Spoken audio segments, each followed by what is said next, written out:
Hey, good morning, everybody. I bet you didn't expect to see me today, but then I bet you expected to see me last night during Sunday night show. Well, the Lord taketh and the Lord giveth in its own weird way. I was away for most of the weekend, and I didn't really have a chance to plan for last night's show. So that's one of the reasons why I didn't do last night's show. Another reason is I was fried. And it was like, you know what? Even though it's David Bowie's birthday, and I could talk about him ad infinitum, his chart, all kinds of other stuff, and we have a lot of interesting things going on astrologically. I'm like, I'm gonna take the night off. So here I am, an unexpected Astro Weather for Monday. Just a little bonus because you didn't get it last night. You get some today. I hope everybody had a great weekend, that you really enjoy the heck out of that Cancer full moon. I know I did. And I spent it amongst some really good friends and dinner and conversation.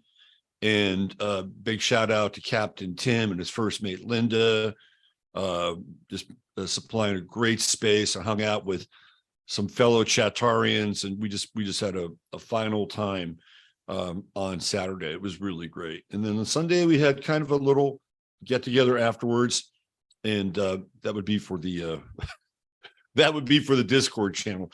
Nothing illicit or anything, right? But just not much I want to talk about here in a lot of ways. So I hope everybody had a great weekend and soaked up a lot of that Cancerian energy. We're on the other side of it now. We've got the Leo full moon.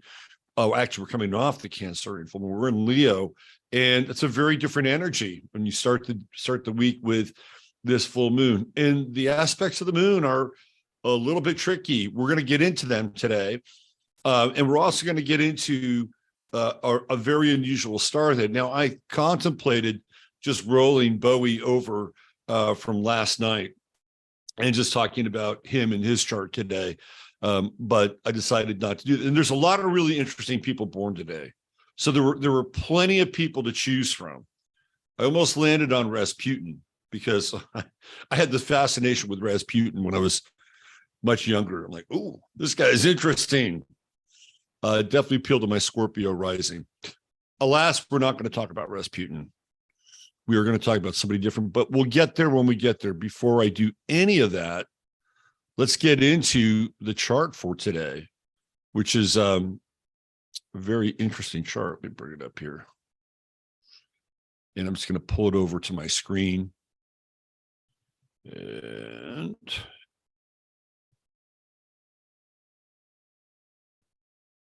yes, indeed. All right. So where do we have? Let's see. Here we go. All right. I think we're good. Always have to double check a little quality control before we jump into the show, because I do have to punch my Virgo card here. All right. So talking about the aforementioned moon, what was really interesting was before we went into the full moon phase on the weekend, we had the moon essentially in an inconjunct position on the other side in Gemini, right? But here again, we come out of the full moon and we have the moon again in an inconjunct position with the sun, and just kind of out of the inconjunct or the quincunx position with Mercury, which is now behind the sun, by the way. And when that happens, the energy tends to be a bit more experiential. Like there's less filtering of the mental process before we jump into something. And keep in mind, Capricorn is a cardinal sign. So, there are people that are, and that's what's really interesting about having January be the quote unquote first month of the Gregorian year. Like you'll get the cardinal energy at the first, with Aries when we start the first day of the astrological new year, which in many ways makes a lot more sense. But they're both cardinal signs, right? And that cardinal energy really kicks in on the winter solstice. So people want to get things going. They want to get things going. They want to take things out of the mothballs. So there is that energy in the air, period, end of story. Capricorn moves into the second decan. So now it's in the Taurus decan. So whatever you do needs to produce results. When I say results, I'm not talking about like Virgo results. Virgo results are, we're going to check that box, we're going to check that box, we're going to check that box, cross that off our list. Second decan is going to be about monetary results. Like these are things, and have been really for about the last 5 days, where you need to look at, are your efforts being used to either bring in more capital, more resources, and making sure you're getting paid for your time, right? That is a big part of that second decan Capricorn. So if you're born between basically 9 and 19 Capricorn, you're here to make sure that you're getting paid for what you do. The time and the investment and the energy that goes along with this decan needs to manifest in something that's physical, something that bears fruit in a lot of ways, right? So today, I also feel like with Mercury moving behind the sun, again, there's kind of a bit of sense of impatience. We're getting ready to have Mars go direct on Friday. Soon it's going to go stationary. And we'll probably talk about that either tomorrow or on Wednesday when we look at that Mars station. So there's a lot of energy that, again, feels like it's sort of, I wouldn't say backlogged, but it's like, think of a horse that's at the starting gate, right? And the gate hasn't come up yet.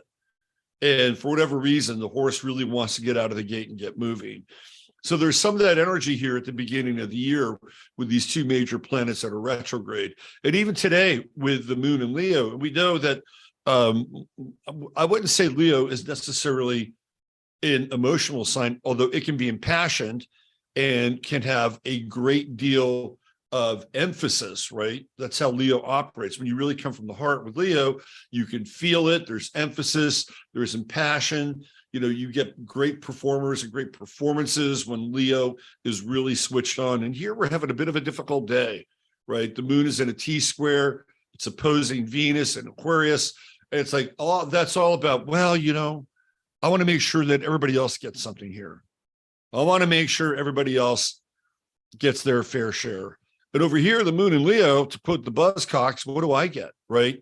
So we have this interesting tug of war emotionally. It's like, damn it, recognize what I do, recognize my contribution, recognize, my blood, sweat, and tears. But over here, it's like, well, why don't you put that aside for a while and think about other people? So this is an interesting dynamic. And can we somehow find a way to get what we need on an emotional level without stomping our feet and, putting our emotional body literally on stage for other people to see? And then we get the inconjunct with the moon and the sun, right? We were over here just prior to the full moon having roughly the same effect. And it's been, who's here? The Astro Cat has joined me. Well, it's about time. We started, we started 9 minutes ago. You're late. We're late. So, or you're late. I wasn't that late. It was 8:04.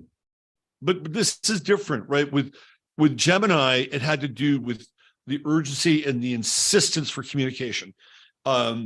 Basically trying to figure out how you can communicate what you feel, right? With Leo, it's not really about communication. It's about demonstration. So one of the things that I would say as a way to work with the energy is, if you don't get back what you're giving out emotionally, right? Don't get bent out of shape. Try not to get bent out of shape. And also, again, when we deal with the sun here in the Taurus decan, we're counting. We're counting, the material value of our emotional output, right? We're putting a price tag on what we feel, whether we're aware of it or not. Like, that's part of this inconjunct with the moon and the sun. And they're very, very different signs. Capricorn wants to put a lid on it, and Leo wants to take the roof off of it, right? So this is a very interesting day. I think the best remedy here for the moon is the trine with Chiron. And, it may not be what you want today, right? Because people might say, well, this is my contribution. This is what I'm doing. This is, what I'm feeling really passionate about today. When you factor in that trine with Chiron, if you could kind of just shift that a little bit and not necessarily give up your position per se, but try to be a bit more open. Just try to be a bit more open with this trine, because it can be very, very healing, very, very healing. Back in the 80s, one of the big concepts was this concept of unconditional love, right? Unconditional love. And I was hanging out with this group of people, and it was a kind of a theme.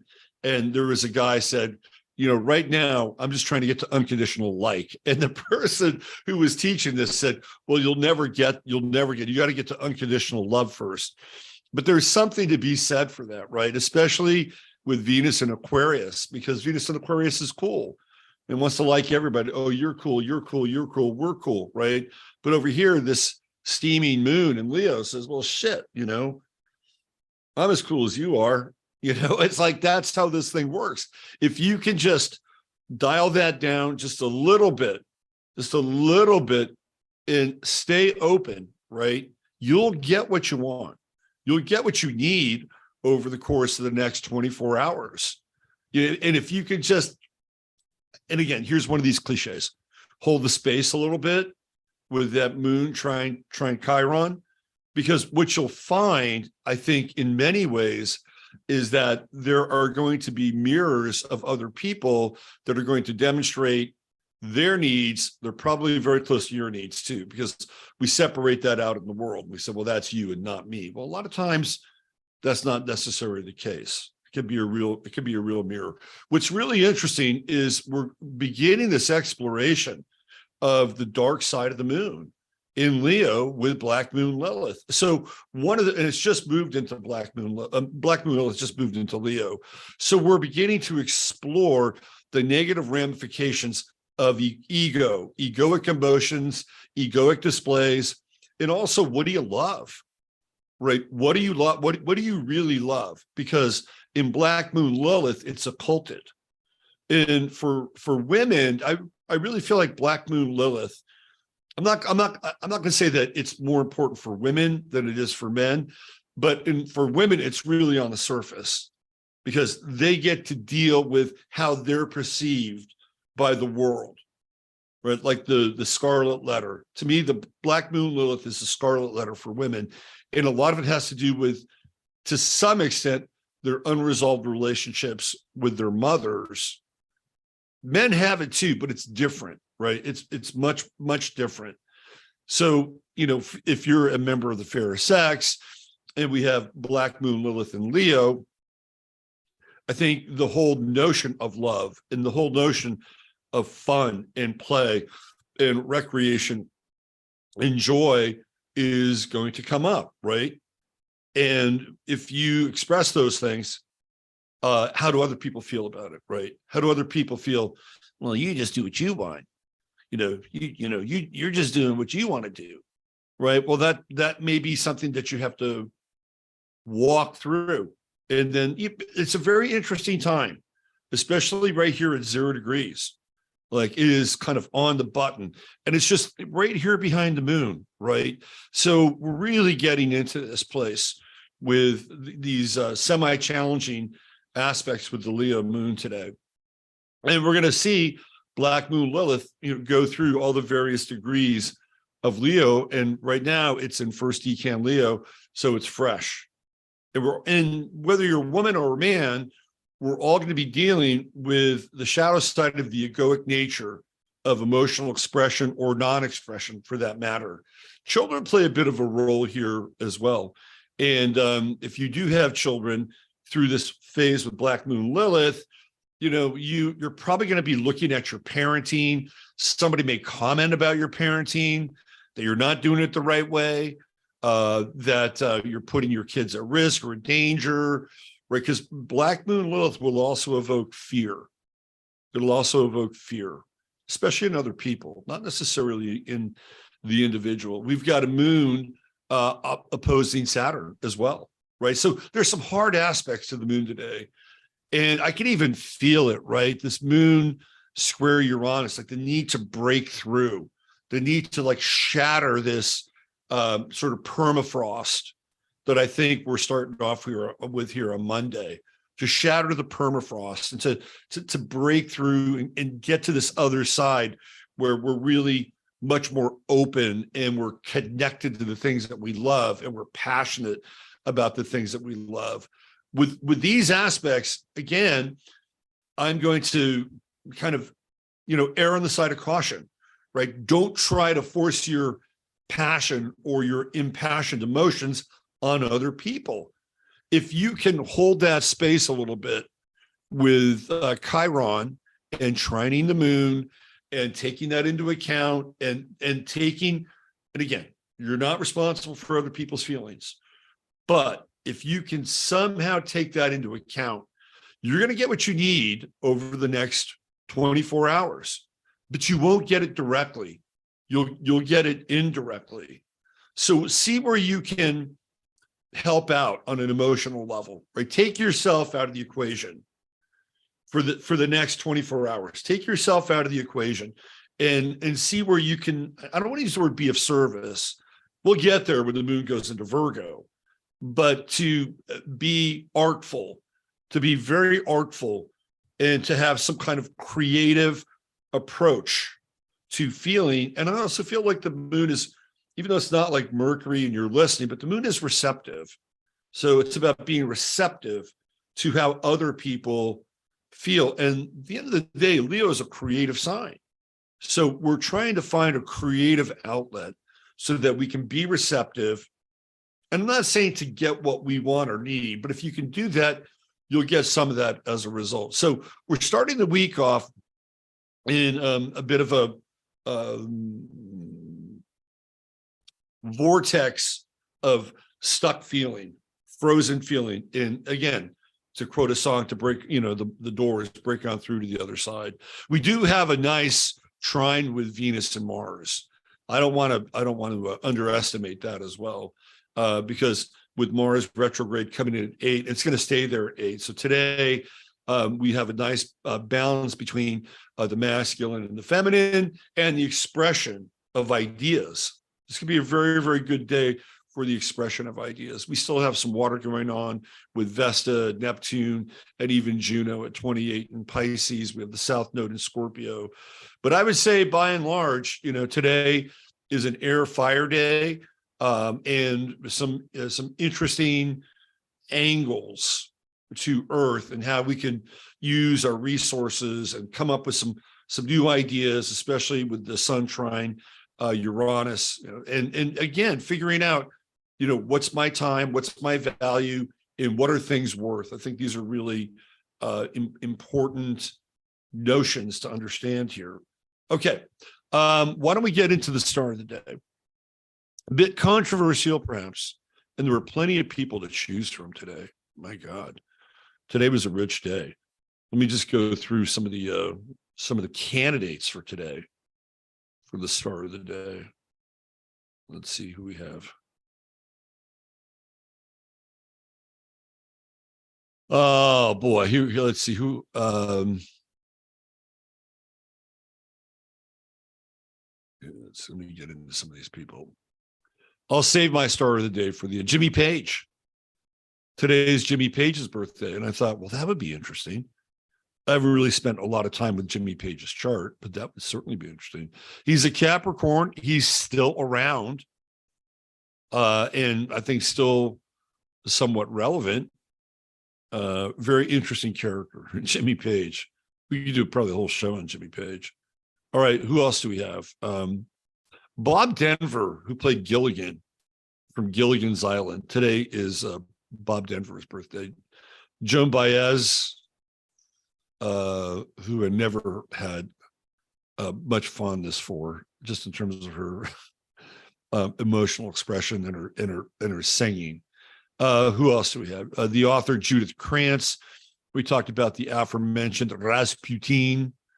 And let's see who else today. The woman with the longest hair in the world at the time, Crystal Gale. We have a chart on her. Where's Leo in her chart? True Note and Leo. Remember that? Remember Crystal Gale and her incredibly long hair? She has a True Note in Leo. Who'd have thought? Of course she does. Let's see. Who else do we have today? We talked about Jimmy Page, Rasputin, Bart Starr, the great Green Bay quarterback, Bart Starr. Wow, that would have been interesting, right? The star of the day is Bart Starr. No, it's not. So today's star of the day is a fairly controversial figure in American politics, and one who I think is often misunderstood. And today's star of the day is none other than, let me line it up here.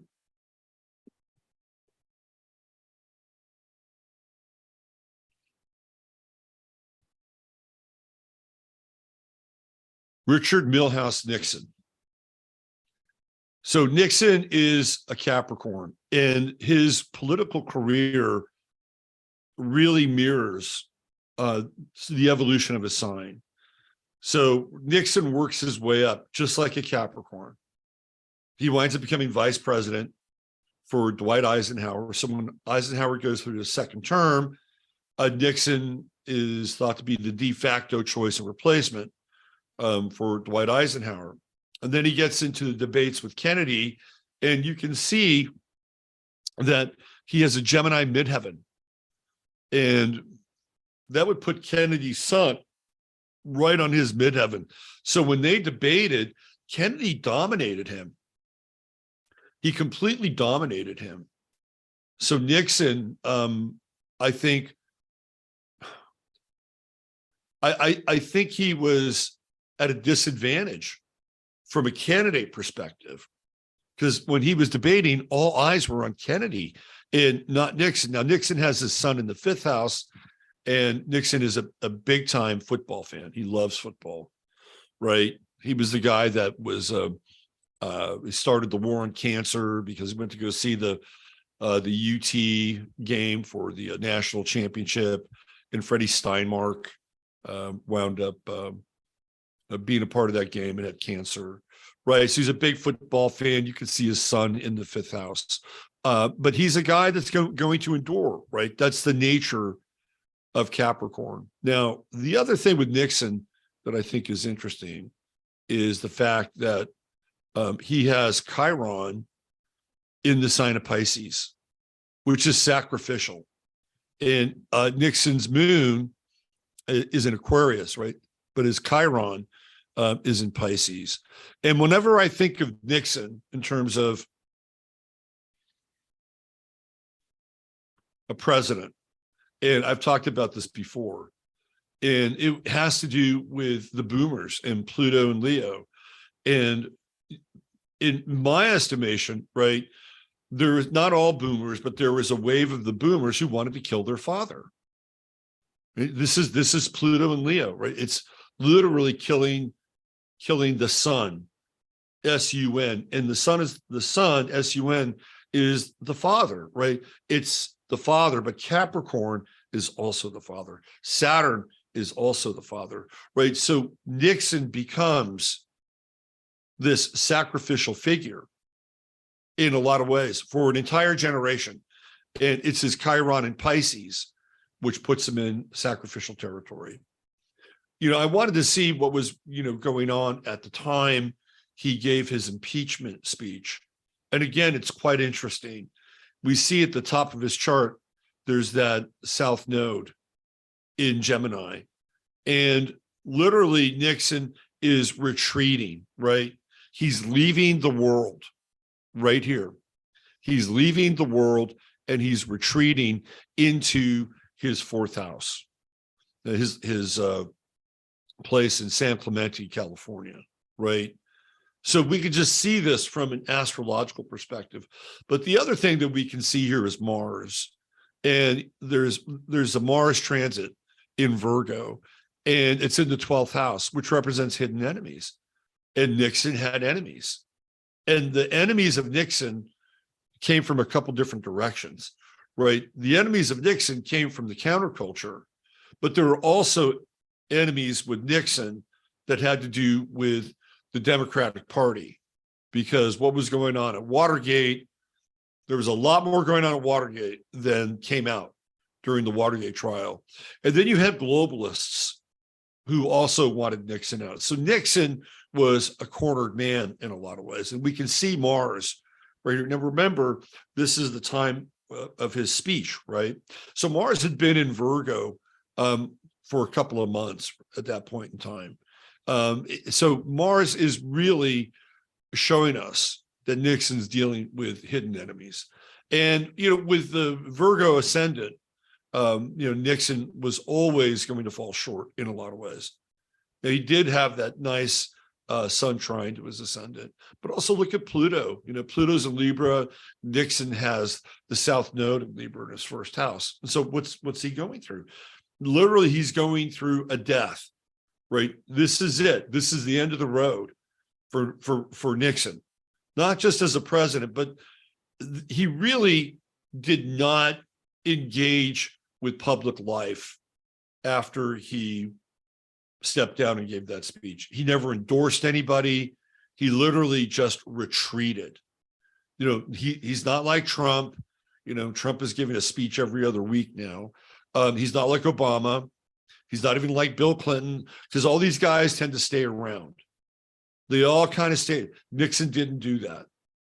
So when this happened, literally, this had a termination, expiration date with him in the first house dealing with the world, right? You can see a lot here. I mean, there's a ton going on in this chart. This is the impeachment chart. And on that day, the moon and Chiron were conjunct in the 8th house in Aries, squaring his sun. We just look at these. I'm sorry, I have a black and white rendition. Here, I'll show you the color rendition. I don't know how that got into black and white, but you can just tell this is one of the most fucking difficult days of Richard Nixon's life. I mean, look at all these squares that are going on, right? Squares, oppositions, just brutal, absolutely brutal chart.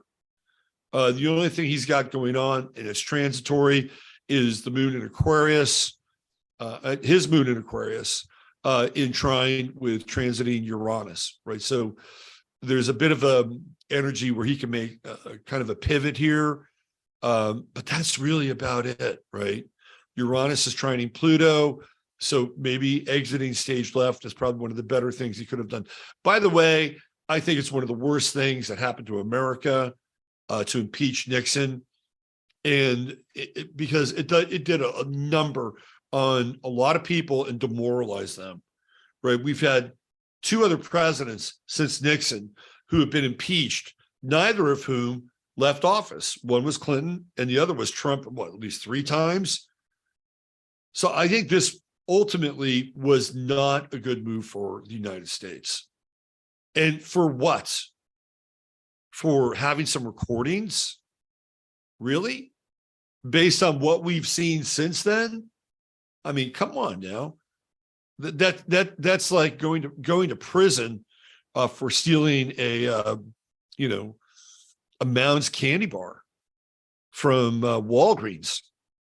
I mean, that's the relative punishment and how punitive this was. And this was intentional, right? This was very, very intentional. And you could just see that this was really the end of the road for Nixon on this day, August 8th, 1974, the day he gave us. I even recorded it. I recorded it on a tape recorder as a kid. I watched it at home. I don't think this is a great period for the United States. End of story. But like I said, they wanted to sacrifice him, right? They needed a sacrifice. The boomer generation, needed that Jim Morrison moment, where he sings about the end and he says, Father, goes into the whole Oedipal thing. I want to kill you, right? Father, I want to kill you. This was the mantra in a lot of ways of the 60s and leading into the 70s. So Nixon becomes sacrificial, Chiron and Pisces. And true note in Aries. So one of the things he's noted for, of course, is the Vietnam War and the ramping up of the Vietnam War, even after Johnson left and Kissinger replaced Kennedy's great men. A very interesting chart. Pluto in his 10th house, which speaks to the staying power of Nixon, but also with Pluto there, that he would go through some kind of a death. And if we backed off that true node, right? That true node would eventually, or south node rather, that south node would eventually, of course, hit his midheaven here, right? It would totally hit his midheaven. But during the whole Watergate proceedings and leading up to it, that south node was on his Pluto, right? Absolutely on his Pluto. And again, when you get into things like Watergate and recordings and spying, those are all very Gemini attributes. So we can even see the progression here, with him professionally in the world. A very interesting chart, a tortured day, and a president who I believe was a byproduct of what we would call the deep state, but more than the deep state, he was literally a sacrificial figure for an entire generation. And even with the goat, right? Capricorn, the goat that gets slaughtered, the goat that gets sacrificed in a lot of ways for, eating purposes, whatever, right? It's right in there with the sacrificial lamb and the sacrificial ram. All right, this has been your Astro Weather for today. Thanks for being here. Thanks for hanging out. I'll see you guys tomorrow at 8 o'clock Central Standard Time, and then we'll ramp up